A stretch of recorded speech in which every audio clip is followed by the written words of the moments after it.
Welcome friends, 50% finance में आपका स्वागत है। तो आज हम स्टॉक मार्केट बेसिक सीरीज़ का 5वें वीडियो के बारे में बात करेंगे। उसमें हम बात करेंगे स्टॉक मार्केट में कैसे शुरू किया जाए। जो इन सबसे पहले जो आपको वीडियोस में दिखाया गया है, बताया गया है, उन सब से आपको ये पता लग गया होगा कि डीमैट अकाउंट क्यों ज़रूरी है शेयर को ख़रीदने के लिए, बेचने के लिए। लाइफ में जब भी कोई चेंज होता है तो उसका पर्पस यही होता है कि लाइफ ईजी हो जाए और सिंपल हो जाए। तो डीमैट अकाउंट भी इसीलिए लाया गया था ताकि जो ट्रेडिंग है और इन्वेस्टिंग है वो इजी हो जाए। इसे हम ऐसे समझते हैं कि जब पहले डीमैट अकाउंट नहीं होता था तो इन्वेस्टमेंट किस तरीके से होता था। तो एग्ज़ाम्पल समझते हैं, रोहित को एक कंपनी में इन्वेस्ट करना था। उस कंपनी में इन्वेस्ट करने के लिए उसने सबसे पहले अपने ब्रोकर को कॉन्टैक्ट किया। ब्रोकर राहुल के पास गया, शेयर सर्टिफिकेट लेके, वो शेयर का ट्रांसफ़र का प्रोसेस था उसको लेके साइन कराने के लिए वो रोहित के पास गया। ब्रोकर ने रोहित से साइन कराए। ब्रोकर रोहित के साइन करे हुए फॉर्म को वैलिडेशन सर्टिफिकेट के लिए रजिस्ट्रार के पास लेके जाता है। रजिस्ट्रार उसको जब देख लेता है, चेक कर लेता है, उसके बाद वो वैलिड करता है। जैसे ही उसको वैलिडेशन मिलता है, शेयर उसने ख़रीदना चाह रहा था जिस कंपनी के भी, वो शेयर्स उसको असाइन हो जाते हैं। ये जो प्रोसेस है प्री डिजिटल एरा से पहले, ये जो पूरा प्रोसेस था बहुत ही लंबा और बहुत ही कम्बरसम था। तो इस प्रोसेस को कम से कम 6 से 8 हफ्ते लग जाते थे पूरा होने में। तो आपने जो शेयर ख़रीदे होते थे वो आपको 6 से 8 हफ्ते बाद ही मिल पाते थे। डिजिटलाइजेशन होने के बाद काम बहुत इजी हो गया। जैसे कि ऑनलाइन न्यूज़पेपर जाकर पढ़ सकते हैं। स्कूल जाने के लिए बस की ज़रूरत होती थी या पैदल जाते थे स्कूल तक, अब वो स्कूल ऑनलाइन आ चुके हैं। और लेटर लिखते वक्त पहले हमें बहुत मेहनत करनी पड़ती थी, अब उसकी जगह ईमेल आ गया है। तो जैसे जैसे इन सारे सेक्टर्स में डिजिटलाइजेशन का इफ़ेक्ट पड़ा, ऐसे ही फाइनेंस के सेक्टर में भी, स्टॉक मार्केट में भी डिजिटलाइजेशन का इफ़ेक्ट पड़ा और डीमैट अकाउंट खोला गया। इंडिया में 1996 में डीमैट अकाउंट लाया गया। सबसे पहले उसे एनएसई पे लागू किया गया, उसके तुरंत बाद ही उसे बीएसई पे भी लागू कर दिया गया। डीमैट अकाउंट आने के बाद टाइम बहुत बच गया, रिकॉर्ड मेंटेनेंस बहुत इजी हो गया है, फ्रॉड जो है काफ़ी कम हो गया। डीमैट की फुल फॉर्म होती है डीमटेरियलाइजेशन। डीमटेरियलाइजेशन मतलब जो फिज़िकल फॉर्म्स होती थी शेयर्स की, उनको कन्वर्ट कर दिया इलेक्ट्रॉनिक फॉर्म में। ये जो इलेक्ट्रॉनिक सर्टिफिकेट्स होते हैं, इनको डिपॉजिटरी पार्टिसिपेंट्स के साथ इलेक्ट्रॉनिक फॉर्म में एक अकाउंट में रखा जाता है। दिसंबर 5, 2018 के बाद ज़रूरी कर दिया, सेबी ने बिल्कुल ज़रूरी कर दिया कि जो भी फ़िज़िकल फॉर्म्स के जो शेयर्स थे उनको इलिक्विड कर दिया, यानी कि वो कैश में कन्वर्ट नहीं हो सकते हैं। तो उसके लिए सबसे पहले इनको इलेक्ट्रॉनिक कन्वर्जन करना पड़ेगा, उसके बाद ही उसको कुछ आगे प्रोसेस किया जा सकता है। डीमैट आने की वजह से जो ट्रांसफ़र में फ्रॉड होते थे वो ख़त्म हो गए। कुछ ऑपरेटर्स रिटेल इन्वेस्टर के नाम पे शेयर ख़रीद लेते थे, वो ख़त्म हुए। जो शेयर चोरी हो जाते थे, खो जाते थे, वो ख़त्म हो गया। डीमैट के आने के बाद शेयर का जो ट्रांजैक्शन हुआ करता था वो बहुत इजी हो गया, बहुत फेयर हो गया। जब फिज़िकल फॉर्म में शेयर हुआ करते थे तो वो पोस्ट के थ्रू आते थे, तो अब ट्रांजिट में कई बार वो खो जाते थे। तो डीमैट आने की वजह से वो ट्रांजिट में जो शेयर होते थे वो ख़त्म हुआ। कई बार शेयर फट जाते थे, खो जाते थे, तो उसको दोबारा से डुप्लिकेट शेयर इशू कराने होते थे। लेकिन अब डीमैट आने की वजह से वो बहुत ईजी हो गया दोबारा से शेयर्स को इशू कराना, और उसमें काफ़ी अमाउंट का जो पैसा लगता था वो भी बचने लगा। अब कंपनी जो शेयर होल्डर को बोनस देती है वो उसके अकाउंट में डीमैट के थ्रू डायरेक्ट अकाउंट में ट्रांसफ़र हो जाता है। अब बाइंग और सेलिंग काफ़ी ईजी हो गई, क्योंकि अब आप एक शेयर को भी ख़रीद और बेच सकते हैं, जो कि पहले इम्पॉसिबल था। आपको लगता होगा डीमैट अकाउंट खोलना बहुत ही मुश्किल काम होता होगा, लेकिन नहीं, मैं आज आपको डीमैट अकाउंट कैसे खोला जाता है उसके बारे में बताता हूँ। आप डीमैट अकाउंट किसी भी डिपॉजिटरी पार्टिसिपेंट के संग ऑनलाइन खोल सकते हैं। पहला, डिपॉजिटरी पार्टिसिपेंट के पास जो भी ऑनलाइन फॉर्म है, पहले तो सबसे पहले आपको उसको फिलअप करना पड़ेगा। दूसरा, आपको डिपॉजिटरी पार्टिसिपेंट और क्लाइंट के बीच में जो एग्रीमेंट होता है उसको डिजिटली साइन करना पड़ेगा और सबमिट करना पड़ेगा। ये जो एग्रीमेंट होता है डिपॉजिटरी पार्टिसिपेंट और जो अकाउंट खोल रहा है उसके राइट्स और ड्यूटी मेंशंस होते हैं। तीसरा, आपको केवाईसी नॉर्म्स को कंप्लीट करना होता है।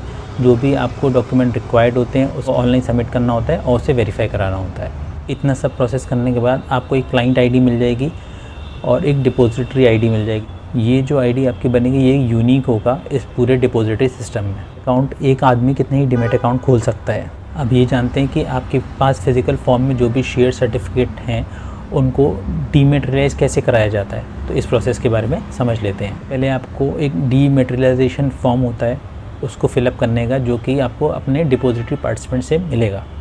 आपके अपने शेयर सर्टिफिकेट और फॉर्म दोनों को सबमिट करना पड़ेगा और उस पर लिखना पड़ेगा सरेंडर्ड फॉर डीमेट। सबमिट करने के 2-3 हफ्ते बाद ही आपके जो भी फिज़िकल फॉर्म में शेयर थे वो आपके डीमेट अकाउंट में आ जाएंगे। अगर मान लीजिए आपके शेयर सर्टिफिकेट जो फिज़िकल फॉर्म में थे वो जॉइंट होल्डर्स हैं उसमें, तो आप जब उसको डीमेटेरियलाइज़ कराएंगे तो शेयर होल्डर्स का नाम उसी ऑर्डर में लिखें जिसमें फ़िज़िकल फॉर्म में थे। आप अपनी सिक्योरिटी अगर वापस फ़िज़िकल फॉर्म में पाना चाहते हैं, फॉर्म का नाम होता है RRF रीमेट रिक्वेस्ट फॉर्म, जो आपको अपने डिपॉजिटरी पार्टिसिपेंट से मिल जाएगा और वो फॉर्म फिलअप करके आप उसको सबमिट कर सकते हैं। तो आपको जो फिज़िकल फॉर्म में शेयर्स हैं वो वापस मिल जाएंगे। बात करते हैं हम स्टॉक मार्केट में इन्वेस्ट कैसे कर सकते हैं। आपने कई सारे फ्रेजेस सुने होंगे लोगों के मुँह से, जैसे कुछ लोग बोलते हैं आपको नॉलेज होनी चाहिए स्टॉक मार्केट में इन्वेस्ट करने से पहले। कुछ लोग बोलते हैं कि स्टॉक मार्केट बहुत डिफ़िकल्ट है अंडरस्टैंड करने के लिए, आपको समझने के लिए बहुत मुश्किल है। तो पहली बार शेयर मार्केट में जाना चाहते हैं स्टॉक मार्केट, उनके लिए भी नहीं है। सब रीजंस की वजह से शायद आपने आज तक स्टॉक मार्केट में इन्वेस्ट ही नहीं किया होगा, लेकिन स्टॉक मार्केट इन सब इतना मुश्किल नहीं है, ये उससे काफ़ी ईजी है।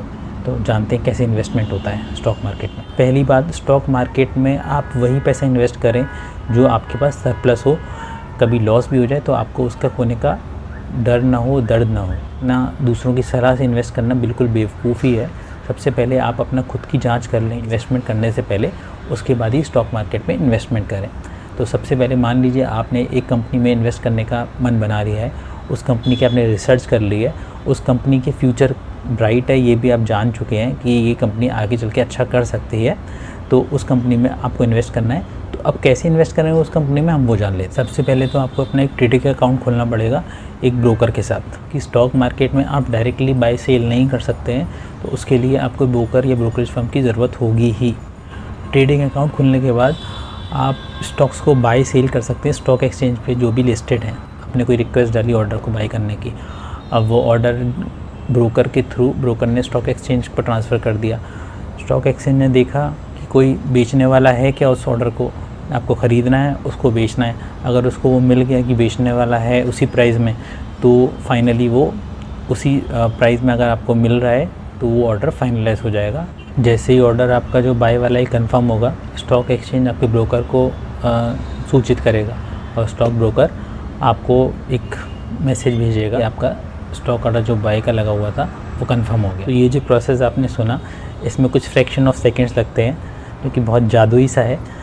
लेकिन सुनने में ऐसा लगता है कि बहुत लंबा प्रोसेस है, लेकिन बहुत शॉर्ट फ्रैक्शन ऑफ सेकंड्स में ये काम हो जाता है। बाइंग और सेलिंग साइड दोनों तरफ से चेक करने के बाद कोई प्रॉब्लम तो नहीं है। डिपॉजिटरी या क्लियरिंग हाउस जो है वो सेटलमेंट प्रोसेस स्टार्ट कर देता है ताकि फ़ंड्स और शेयर का ट्रांसफ़र आसानी से हो जाए। प्रोसेस को सेटलमेंट बोलते हैं और इस सेटलमेंट साइकिल को होने में 2 वर्किंग डेज़ लगते हैं। होने के बाद डिपॉजिटरी पार्टिसिपेंट आपके अकाउंट, डीमैट अकाउंट में वो जो शेयर आपने ख़रीदे थे वो ट्रांसफ़र कर देता है। इस सेटलमेंट प्रोसेस में कुछ और लोग भी इन्वॉल्व होते हैं, उसके बारे में हम आगे के चैप्टर्स में समझेंगे। स्टॉक मार्केट जो है 419 साल पुराना है। जो सबसे पुराना स्टॉक एक्सचेंज है उसका नाम है एम्स्टर्डम स्टॉक एक्सचेंज, जो कि 1602 में स्टार्ट किया गया था डच ईस्ट इंडिया कंपनी द्वारा।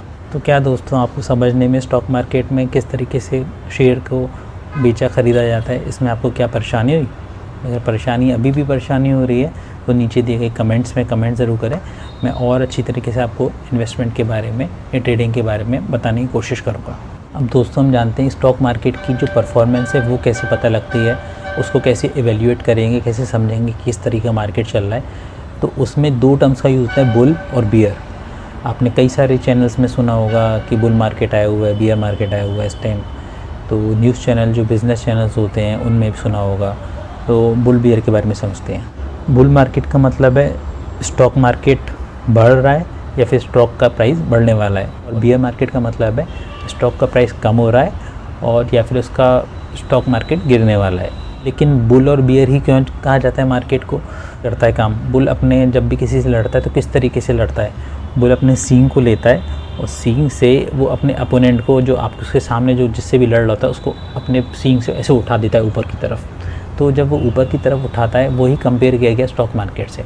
तो जैसे वो जिस तरीके से ऊपर अपने सींग से उठाता है अपने अपोनेंट को, तो स्टॉक मार्केट को उससे कंपेयर किया गया है कि वो उठा रहा है, यानी कि ऊपर जा रहा है। ऐसे बियर जो होता है, भालू जिसे बोला जाता है, वो क्या करता है, जब भी किसी से लड़ता है तो वो अपने पंजों का यूज़ करके उसको नीचे गिराता है, अपोनेंट को। तो जिस तरीके से वो अपने अपोनेंट को मारता है, तो स्टॉक मार्केट को उसी से कंपेयर किया गया है, वो नीचे लेके आ रहा है। तो इसलिए बुल का मतलब है ऊपर, बियर का मतलब है नीचे। से पहले इस वीडियो में जो 2 क्वेश्चन पूछने वाले थे उसके बारे में जान लेते हैं। पहला क्वेश्चन, बुल मार्केट कब बोला जाता है, जब स्टॉक मार्केट ऊपर जा रहा है, राइज कर रहा है, या स्टॉक मार्केट नीचे आ रहा है, फॉल कर रहा है। और दूसरा क्वेश्चन, वर्ल्ड का सबसे पुराना स्टॉक एक्सचेंज का क्या नाम है। तो इन दोनों सवालों के जवाब नीचे कमेंट बॉक्स में दें और उनमें से 2 लोगों को रिकॉग्निशन गिफ्ट दिया जाएगा। तो आइए इस वीडियो की समरी जान लेते हैं। फिज़िकल फॉर्म में जो शेयर्स होते थे उसको कन्वर्ट करते हैं इलेक्ट्रॉनिक फॉर्म में, उसे डीमेट बोला जाता है, यानी कि डीमैटेरियलाइजेशन। डीमेट अकाउंट होने की वजह से जो इलीगल ट्रांसफ़र होते थे शेयर्स के, वो ख़त्म हो गए, चोरी ख़त्म हो गई, जो खो जाते थे शेयर्स वो ख़त्म हो गए, जो फट जाते थे उनको दोबारा से पाने के लिए पैसे खर्च करने पड़ते थे वो ख़त्म हो गए। और अब बहुत इजी हो गया शेयर को बेचना ख़रीदना, और बिल्कुल फेयर और ट्रांसपेरेंट हो चुका है। आपको शेयर ख़रीदने बेचने के लिए एक ट्रेडिंग अकाउंट खोलना पड़ेगा अपने ब्रोकर के साथ। किसी पर्टिकुलर टाइम पे स्टॉक मार्केट कैसे परफॉर्म कर रहा है उसको बियर और बुल से सिग्निफाई किया जाता है। बियर का मतलब स्टॉक मार्केट जब नीचे आ रहा है, और बुल का मतलब स्टॉक मार्केट जब ऊपर जा रहा है। तो मिलते हैं अगले वीडियो में, जिसमें हम बेसिक्स ऑफ स्टॉक इन्वेस्टिंग, किस तरीके से इन्वेस्टमेंट किया जाता है स्टॉक मार्केट में, उसके कुछ बेसिक जानेंगे।